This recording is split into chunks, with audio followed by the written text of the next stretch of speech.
Improve کرتے ہیں۔ اچھا احمد حماد صاحب، آپ سے یہ جاننا چاہیں گے کہ ادب اور نعت کا آپس میں تعلق کیا ہے؟ ادب اور نعت کا تعلق بہت گہرا ہے۔ دیکھیے، نہ صرف یہ کہ مسلمانوں نے نعت لکھی بلکہ غیر مسلموں نے بھی نعتیں لکھی،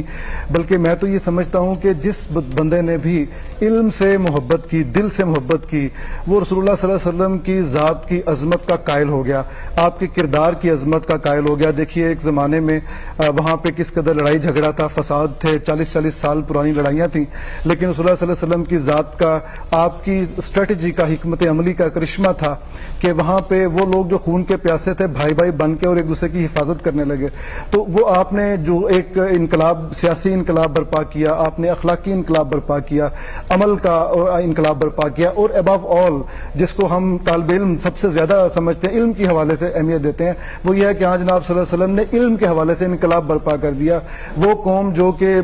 وہ جھگڑالو کہلاتی تھی وہ دنیا کی قائد بن گئی، اور وہ جابر بن حیان جو کہ بالکل ایک زمانے میں کہا جاتا ہے کہ وہ باقاعدہ پڑھے لکھے نہیں تھے، وہ کیا کرتے تھے کہ جڑی بوٹیوں کو پانی میں ڈالتے تھے، اس کے بعد ببلنگ واٹر میں ڈالتے تھے اور ریڈنگز لیتے تھے، اور اس طرح وہ بابائے کیمیا بن گئے۔ تو یہ رسول اللہ صلی اللہ علیہ وسلم کی تعلیمات کا نتیجہ تھا کہ وہ بابائے کیمیا بن گئے۔ تو اس طرح کی ذات کو خراج تحسین پیش کرنے کے لیے ایک ادیب کے پاس یا ایک شاعر کے پاس